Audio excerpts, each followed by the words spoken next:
नमस्कार दोस्तों आज से मैं डेली इंफॉर्मेटिव न्यूज़ DIN करके एक सीरीज़ शुरू कर रहा हूँ। इसमें हम लोग बेसिकली जो भी इम्पोर्टेंट न्यूज़ है इंटरनेशनल मीडिया में प्लस इंडिया से रिलेटेड उन सब के ऊपर बस एक बार गो थ्रू करेंगे। और यही होगा, अगर इन सब के ऊपर मेरे को लगा कुछ डिटेल्ड वीडियो बनाना चाहिए तो बनाऊंगा। और ऐसे जो डिटेल्ड वीडियोस बनाता हूँ वो रेगुलरली आते रहेंगे। तो हम लोग सबसे पहले आज शुरू करते हैं जापान और म्यांमार के लेकर। तो जापान ने म्यांमार का जो पहला सैटेलाइट है उसको ब्लॉक कर दिया है।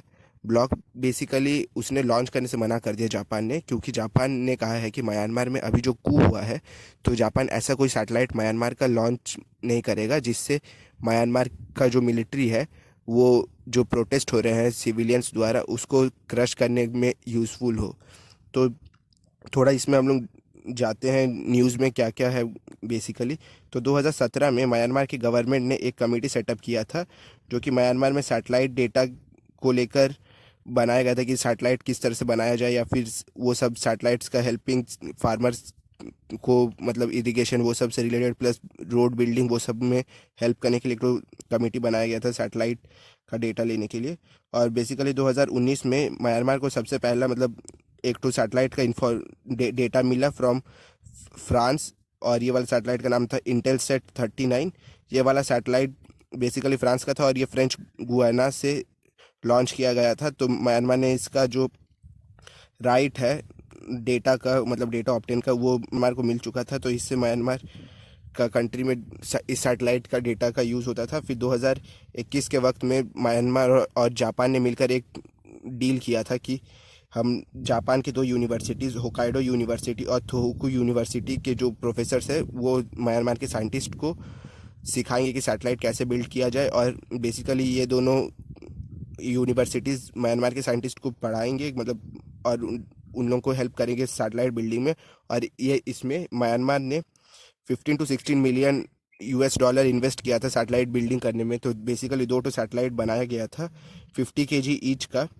और ये दोनों सैटेलाइट का यूज़ था कि जो प्रोडक्टिविटी है एग्रीकल्चर में उसको कैसे इंक्रीज़ किया जाए, प्लस जो साइक्लोन या फिर टॉर्नेडोज़ के कारण म्यांमार में जो भी डिस्टर्ब डिज़ास्टर होते हैं उसको कैसे टैकल किया जाए, प्लस पॉल्यूशन से रिलेटेड जो भी है उसको लेकर भी ये सारे सैटेलाइट डेटा भेजने वाले थे। लेकिन जापान ने अभी इसको लॉन्च करने से मना कर दिया। ये बेसिकली जापान ने इसको नासा के द्वारा लॉन्च करके इंटरनेशनल स्पेस स्टेशन में लेके गए थे। फिर वहाँ पे जो जापान का सेक्शन है वहीं पे ये सैटेलाइट अभी भी रखा हुआ है, लेकिन वहाँ पे लॉन्च नहीं किया गया। तो नासा ने ये सैटेलाइट को सब्सिडी में लॉन्च किया था इंटरनेशनल स्पेस स्टेशन तक।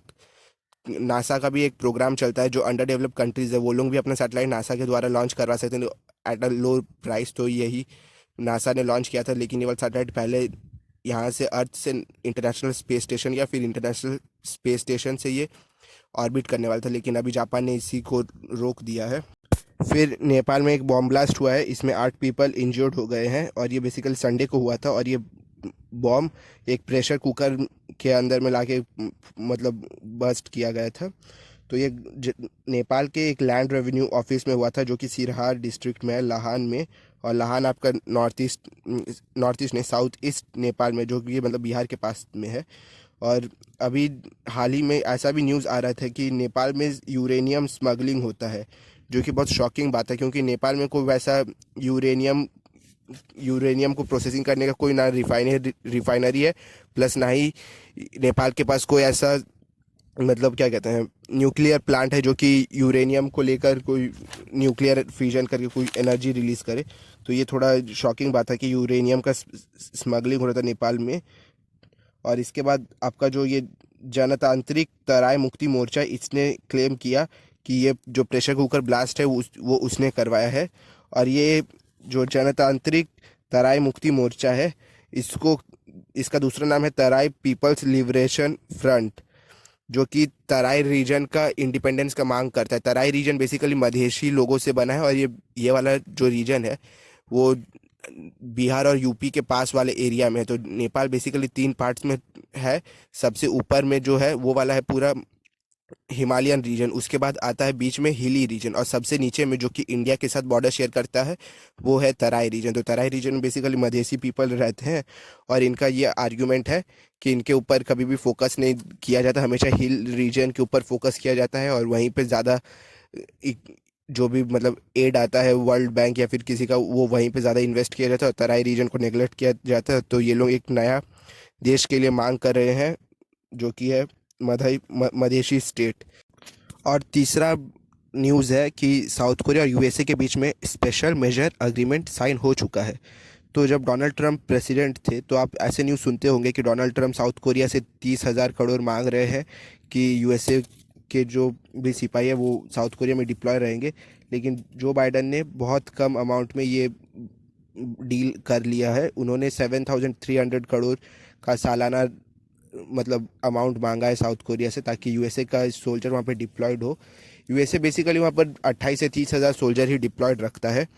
और एक बात इंटरेस्टिंग है कि यूएसए ने साउथ कोरिया के लिए एक सब यूनिफाइड कमांड बनाया है इंडो पैसिफिक में। तो वो सब यूनिफाइड कमांड का नाम है यूएस फोर्स कोरिया, मतलब यूएसएफ के, यूनाइटेड स्टेट फोर्स कोरिया। ये एक सब यूनिफाइड कमांड है इंडो पैसिफिक कमांड का। तो बेसिकली साउथ कोरिया का जो डिफेंस बजट है वो हर साल 45.5 बिलियन, जो कि पाकिस्तान के डिफेंस बजट से 4 टाइम्स ज़्यादा है, इतना है। लेकिन साउथ कोरिया बेसिकली यूएसए के ट्रूप्स को इसीलिए अपने देश में डिप्लॉय रखना चाहते हैं क्योंकि उनको एक न्यूक्लियर प्रोटेक्शन मिले। क्योंकि अगर यूएसए के कोई सोल्जर के ऊपर दूसरा कंट्री अटैक करता है तो मतलब यूएसए के बाकी सारे अलाइज भी उसमें शामिल हो जाएंगे उस कंट्री के खिलाफ वॉर में। तो इसीलिए साउथ कोरिया चाहता है कि यूएसए का सपोर्ट उसे मिलता रहे। और बेसिकली जब वर्ल्ड वॉर 2 एंड हुआ तब जापान और साउथ कोरिया, ये दोनों कंट्रीज़ को यूएसए ने बहुत ज़्यादा सपोर्ट किया। उन लोगों का डिफेंस रिलेटेड जो भी देखभाल करना था यूएसए ने किया। और अभी बहुत सारे लोग ऐसे कहते हैं कि यूएसए मिशनरी है, मतलब वो पैसा लेके लड़ाई करते हैं। लेकिन यूएसए कह रहा है कि नहीं, वो लोग मिशनरी नहीं है, वो बेसिकली अपने ट्रूप्स का वहाँ पे मेंटेनेंस के लिए साउथ कोरिया से ये खर्च लेते हैं। और साउथ कोरिया का जो ग्लोबल फायर पावर इंडेक्स है, जो कि मतलब सारे कंट्रीज़ के नेवी, मिलिट्री और एयरफोर्स को देख के बनाया जाता है, तो उसमें साउथ कोरिया का रैंक 6 है और इसमें इंडिया का रैंक 4 है। और इंटरेस्टिंग बात यह है कि इंडिया के जस्ट बाद जापान है और उसके बाद साउथ कोरिया 6 पे। और साउथ कोरिया का जो ग्लोबल फायर पावर इंडेक्स में वो बाकी कंट्रीज जैसे फ्रांस और यूके से भी ज़्यादा ऊपर है। तो ये दिखाता है कि साउथ कोरिया बहुत ज़्यादा मतलब डिफेंस में सक्षम है, लेकिन जस्ट उसको एक न्यूक्लियर वेपन नहीं है, इसीलिए वो यूएसए को 7,300 हर साल पे करने वाला है। और आने वाले सालों में ये अमाउंट थोड़ा बढ़ के मेरे को लग रहा है कि 9 to 10,000 करोड़ हो जाएगा, जो कि साउथ कोरिया के उतना कोई बड़ा नहीं है। क्योंकि जब उन्होंने 45 बिलियन अपने डिफेंस बजट पे दिया है तो वो थोड़ा और अमाउंट दे के फुल प्रोटेक्शन ले ही लेंगे नॉर्थ कोरिया के ऊपर। क्योंकि नॉर्थ कोरिया के जो डिक्टेटर है वो हर सुबह आकर तो वही न्यूक्लियर वॉर का साउथ कोरिया को धमकी देते हैं। तो इसीलिए साउथ कोरिया ने अपना फुल प्रोटेक्शन के लिए डील कर लिया, जो कि सही भी है साउथ कोरिया के पर्सपेक्टिव से।